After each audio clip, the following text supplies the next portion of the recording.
ब्राह्मीं च वैष्णवीं भद्रां षड्भुजां च चतुर्मुखां त्रिनेत्रां च त्रिशूलां च पद्मचक्रगदाधरां पीताम्बरधरां देवीं नानालङ्कारभूषितां तेजःपुञ्जधरां श्रेष्ठां ध्यायेत् बालकुमारिकाम् ओङ्कारलक्ष्मीरूपेण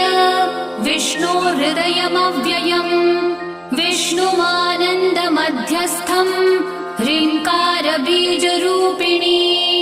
ॐ क्लीं अमृतानन्दभद्रे सद्य आनन्ददायिनी ॐ श्रीं दैत्यभक्षरदां शक्तिमालिनि शत्रुमर्दिनी तेजःप्रकाशिनी देवी वरदा शुभकारिणी ब्राह्मी